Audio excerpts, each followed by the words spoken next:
Хагрид. Добивать надо, когда упал! Верно, я сейчас. Люмос. Торжественно клянусь, что замышляю только шалость.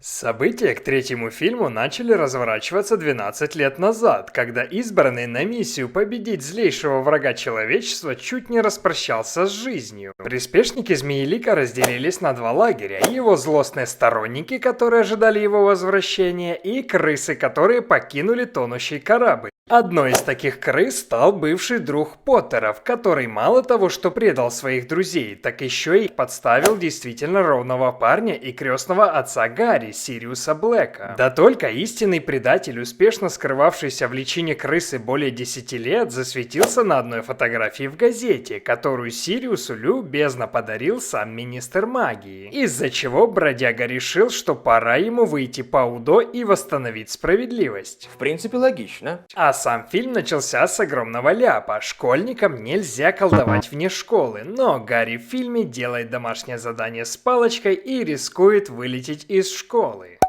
Но кто будет обращать внимание на такие мелочи, ведь лором можно пожертвовать в угоду зрелищности. Утром Гарри просит подписать разрешение на визиты в Хогсмит. Дядя Вернон, вы не подпишете это? Что это?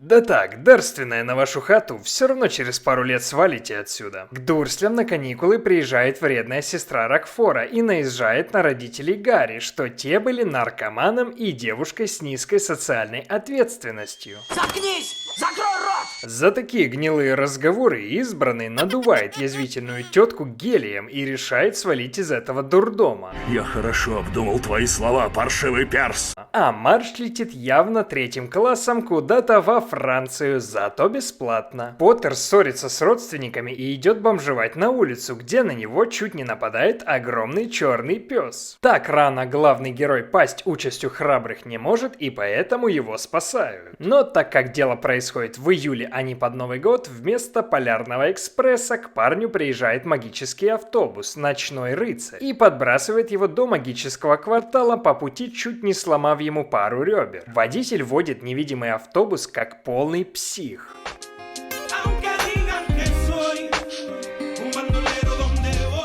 Но после полетов на метле и бричке Рыжика, что там избранному пара тяжелых ударов всем телом о стекло. Продолжим наш разговор. Тут же мы получаем наводку на главного антагониста, Сириуса Блэка. В гостинице сам лично министр магии, странно еще, что без королевы Англии, земля и пухом, информирует, что тетку сдули и стерли память, а исключать его не будут, потому что кумовство мудроглаза с министром позволяет стоять выше закона. Никанор Иванович, все так зыбко и условно.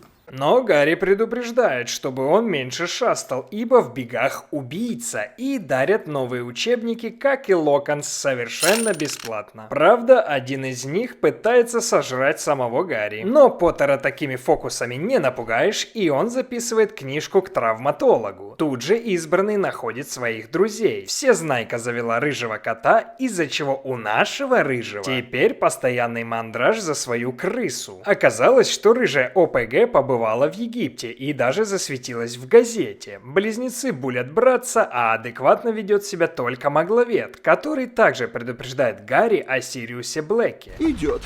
Мне уже поспокойней. В поезде друзья встречают самого лучшего в мире учителя, Римуса Люпина, который отчаялся найти хоть какой-то заработок, но так как проклятие Змеелика все еще действует, Мудроглаз предложил вакансию своему бывшему ученику. Избранный рассказывает, что Сириус Блэк сбежал из Азкабана, чтобы его голова стала на пару пуль тяжелее, но в разговор внезапно встревает препротивная тварь, Дементор Азкабана, который начинает высасывать из Гарри теплые воспоминания. Трапезу прерывает мгновенно проснувшийся лунатик, прося безбилетника удалиться из вагона. Пошел ты, козел! Когда Гарри приходит в себя, Люпин протягивает ему шоколад, который является своего рода лекарством после встречи с Дементором. Уже в школе нас ожидают выступления хора и радостные новости. Локонса, который попал в дурку, заменяет тот самый Римус Люпин, а новым учителем по уходу за магическими существами стал Хагрид, ибо предыдущий захотел уйти на пенсию лекцию и провести немного времени с оставшимися конечностями. И можно понять, почему назначению Хагрида радуется большинство учеников, но непонятно, чему так радуются Рон и Гарри, когда их уже чуть не слопали трехголовый Цербер и огромный Тарантул. Не говоря уже о том, что этот бородатый умник собирался разводить в школе драконов.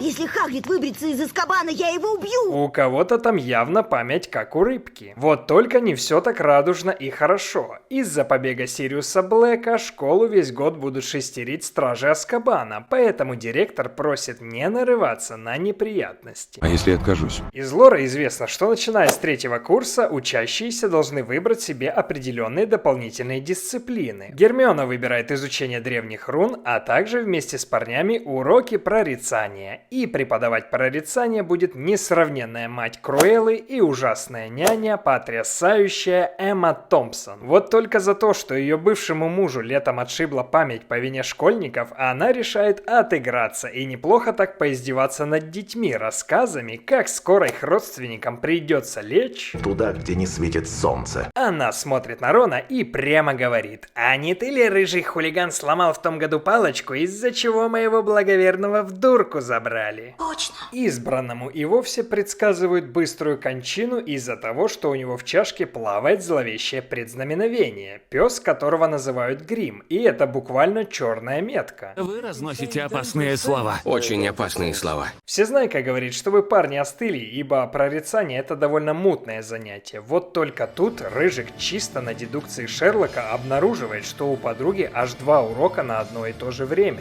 Древние руны в одно время с прорицанием. Ты должна быть в 2 классах сразу. Вот тут благодарность Куарону за то, что он внес в этот неканоничный образ Рона талику его разума из книги. Далее начинается первый и единственный адекватный урок по защите от темных сил. Лунатик рассказывает о необычном существе, которого называют Богартом. Это создание превращается в то, чего человек боится больше всего на свете. Но и от этого есть вакцина. Простенькое заклинание позволяет превратить Богарта во что-то смешное. Первым попробовать заколдовать свой страх идет Невилл, который сговаривается с Люпином нарядить профессора Снейпа в одежду бабушки Невилла. Тот, к слову, в школе был старостой и другом главного гопника Джеймса Поттера, поэтому по старой памяти и предложил такой гнусный план. Далее все ученики становятся в очередь и пытаются превратить несчастное создание во что-то смешное. Все было хорошо, пока в дело не вписался Гарри и его страх дементоров. Лунатику пришлось прервать занятие, а зрителю демонстрируются первые сигналы, что с профессором что-то не так, ибо он боится полнолуния. На занятии у Громилы происходит полная дичь. Он не ведет уроки по программе, пропускает всяких там соплохвостов, бесов, огненных саламандр, а сразу переходит к своему любимому зверью. А Невиллу уже по традиции снова досталось. В этот раз это был учебник, который сначала нужно ублажить, прежде чем открывать. Птичка же, которую вне очереди представляет всем любитель зверья, настолько гордая, что нужно сначала проявить уважение и кланяться только чтобы подойти. Ты просишь меня об услуге, но делаешь это без уважения. Подойти поздороваться к такой зверюге ясен пень никто не хочет, а избранный тупит и остается единственным кандидатом. После всех поклонов и поглаживаний Клювокрыл катает Гарри по небу над Хогвартсом. Чистомер оказывается достаточно тупым, чтобы оскорбить гордое создание, за что получает ранение в руку. В кои-то веки профессор не игнорирует то, что ученику плохо, и относит его в госпиталь, за что Хагриду респект. Хотя у ребят был идеальный шанс избавиться от Малфоя. Хагрид! Добивать надо, когда упал! Верно, я сейчас.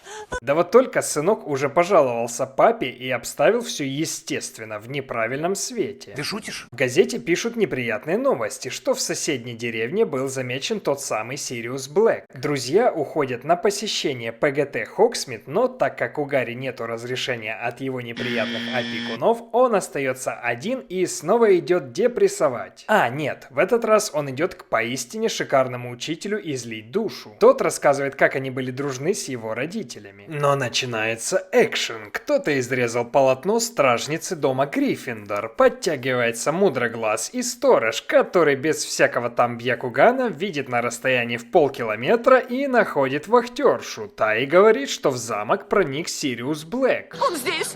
У нас в замке! Сириус Блэк! Директор объявляет тревогу и закрывает школу, хотя даже не просит прислать сюда пару агентов Ми-6 или выставить по периметру стражей. Нет, все студенты будут спать под присмотром двух сонных профессоров на полу в большом зале. Но Дамблдора больше интересует, как Сириусу Блэку удалось проникнуть в замок незаметно. Но тут агент доносит, что Люпин ненадежный товарищ, что и подслушивает Гарри. Мудроглаз напоминает: Помните о презумпции невиновности, Северус? на следующем уроке по защите от темных искусств Люпина почему-то и в помине нет. Спойлер, он отдыхает в своей комнате после тяжелой ночи. И будто своих уроков мало, Северус заменяет Люпина на такой желанной ему дисциплине. Это катастрофа. Снейп решает пойти по стопам Хагрида и тоже перепрыгнуть существенно программу на много уроков вперед. Он требует открыть страницу в конце учебника, где рассказано об оборотнях и анимагах. Разницу между так зваными анимагами и оборотнями никто не может объяснить, кроме Гермионы. Фишка в том, что... Анимаг превращается в зверя по собственной воле,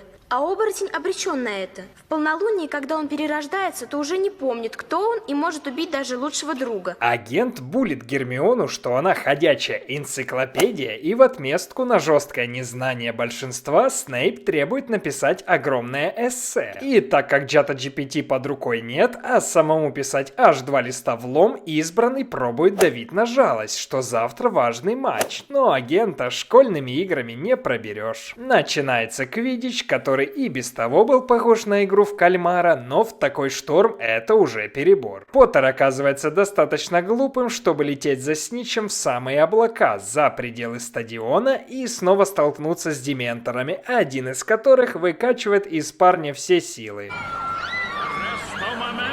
Что ж, ты подоспел вовремя. В кои-то веки Дамблдор спас ученика. Да в этом фильме прямо всех беспокоит, что случилось с учениками. Видно, мадам Помфри уже надоело постоянно ремонтировать всех студентов без выходных, СМС и регистрации. Потому она выписала профессорам по 1 число, чтобы те внимательнее следили, иначе рецепт на таблетки для пищеварения они увидят не раньше турецкой Пасхи. Да что ты, черт побери, такое несешь? Увы, но Пуффендуй побеждает в игре. К слову, в книге Седрик ловит мяч, но так как там на Гарри напали дементоры, он просит аннулировать результат. Ну а метлу Гарри разнесла та самая гремучая ива, которая еще не закончила с ним разбираться в прошлом году. Ничего, просто дежавю. Поттер снова идет излить душу к Люпину и просит научить его бороться с дементорами. Тот соглашается, но после каникул. А пока наступает Рождество, и Гарри решает, что вторую вылазку в Хогсмит он уже не пропустит.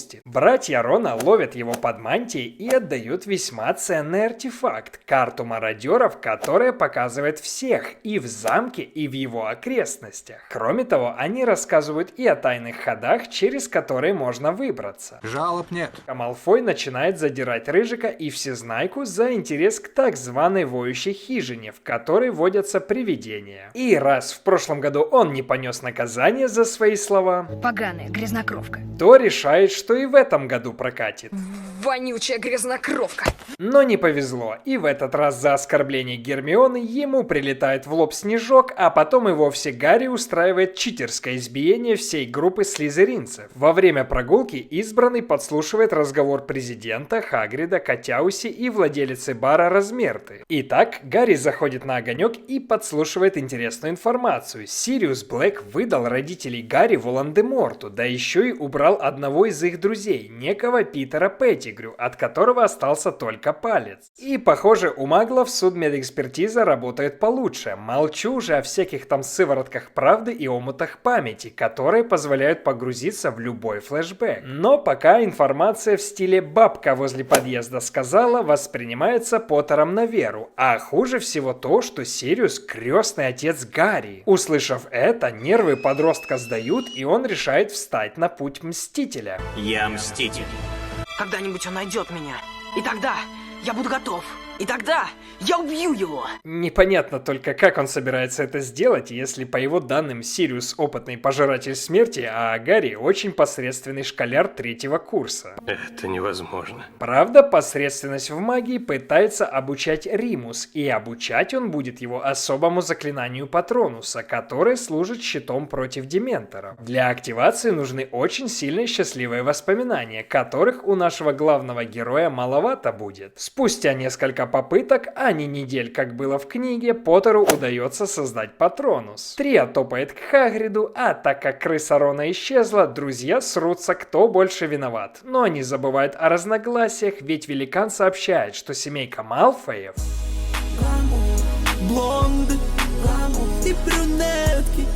решила повести себя как еще большие говнюки, дали на лапу кому надо, и поэтому Клювокрыла решено разделить на 2 части, одна из которых будет его бестолковка. О боже, дело дрянь. Ночью избранный рассматривает карту и натыкается на того самого Питера Петтигрю, и у него сразу возникают вопросы. Ты вроде бы сдох. Выйдя ночью в коридор, он не находит никого, только будет портреты. Да еще и попадается агенту, который подрубает уже полный произвол и обыскивает школяра. Но карта в ответ на несанкционированный интерес говорит любопытному: Пошел ты, козел. ибо, спойлер из книги, эту карту как раз и создали 4 друзей: Джеймс Поттер, Римус Люпин, Сириус Блэк и Питер Петтигрю. Поэтому, когда к ней прикасается Снейп, которого этот же квартет жестко булил в школе, папа Гарри посылает Снейпу пламенный привет с того света. Йо-хо-хо, ублюдок.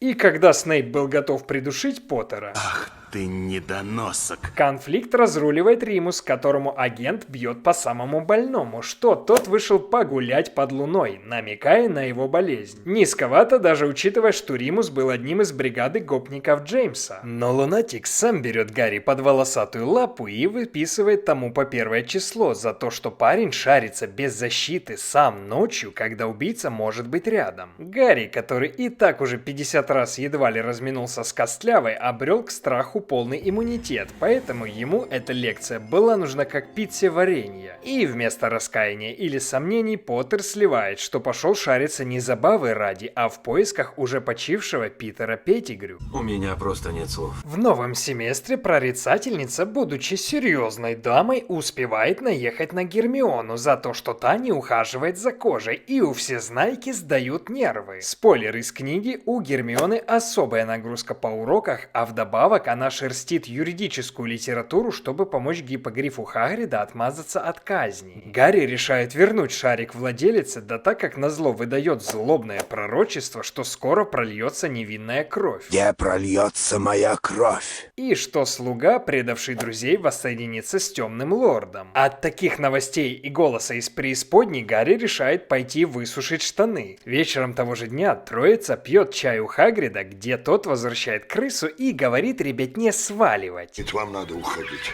На казнь Клювокрыла приходит снова лично министр жаль без почившей королевы, а Короста кусает Рона за палец и убегает. Рыжик таки ловит свою любимицу, но его в подземелье утаскивает черный пес. Становится жарко. Бежать сразу в погоню не представляется возможным, ибо гремучая ива выбрала Гарри своим кровным врагом. И в фильме худенькая Гермиона забрасывает Гарри и запрыгивает сама, а почему бы и нет, хотя в книге все было куда логичнее. Кот Гермионы вежливо шепнул на ушко, погладил нужный корень, и ива их пропустила. Но не суть, они оказываются в легендарной воющей хижине, где их уже поджидает бродяга. Кошмар. Кровь у Гарри вскипает, он вспоминает, что он... Я мститель. И набрасывается на Сириуса, но в дело вмешивается Люпин. И тут старые друзья раскрывают карты троицы, что они заодно. Гермиона в ответ раскрывает парням карты, что Люпин оборотень, поэтому он и пропускал занятия. Однако не все так просто. Лунатик говорит, что родители Гарри действительно предали, но это был не Сириус, а Питер Петтигрю. Договорить ему не дает Снейп, который в фильме вообще непонятно как их нашел, хотя в книге Люпин сглупил и оставил карту мародеров на столе. земле, а уже из нее агент понял, что происходит. Какая сладкая месть. И, в общем, наслаждается местью. Да только вот у Гарри уже появились сомнения, и он решает отправить ненавистного препода поспать. Тут мародеры и рассказывают, что Петтигрю — это крыса Рона, а вся фишка в том, что так как Римус оборотень с раннего детства, чтобы он мог учиться в Хогвартсе, посадили гремучую иву и построили так званую визжащую хижину, чтобы Люпин мог там отводить душу в полнолуние. А его друзьям пришлось стать незарегистрированными анимагами, чтобы раз в месяц весело проводить ночь, успокаивая оборотня, для чего и была придумана карта мародеров. Ибо тогда еще не было зелья, которым Снейп накачивал Люпина весь последний год, которое позволяет оборотню сохранять сознание, когда он превращается в волка. И вот двое друзей собираются избавиться от крысы, но Гарри в кои-то веки принимает разумное решение и решает отдать Петтигрю на растерзание дементорам, чтобы очистить имя Сириуса. Продолжим наш разговор. Да вот только незадача. Как раз сегодня полнолуние, а Лунатик забыл выпить зелье Снейпа, из-за чего превращается в безумного оборотня. А Хвост ловит момент самотохи и убегает. Сириус превращается в собаку и пытается успокоить своего друга, но силы слишком неравны, учитывая его истощение после Азкабана и скудное питание на протяжении полугода. Бродяга падает к озеру, и за ним уже прилетают дементоры, а Патронуса Гарри хватает ровно на 2 удара.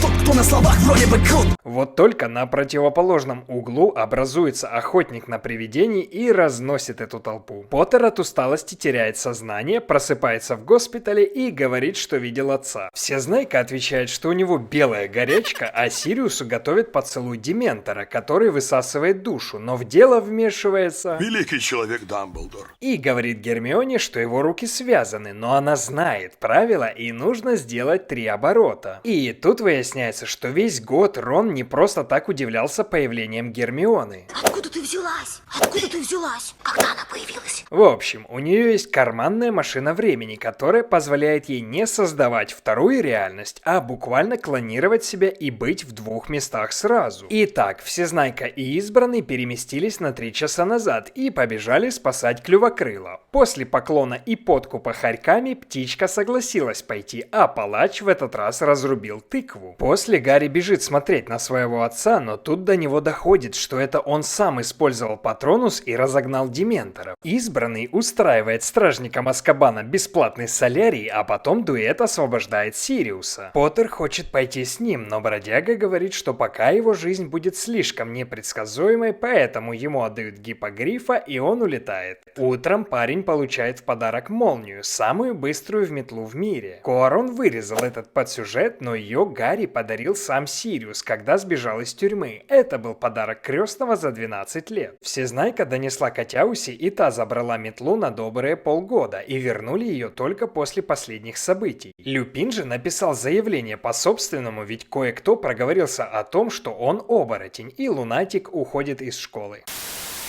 Что тут скажешь? На самом деле, после пересмотра спустя много лет, фильм оказался достаточно хорошим, чтобы критики было не так много, как я планировал ранее. Куарон задал образы и декорации, которые в еще 5 фильмах будут использовать 2 режиссера. И пускай «Тайная комната» моя любимая часть фильмов Поттерианы, «Узник Азкабана» действительно хороший фильм. Можно сказать, что шалость удалась.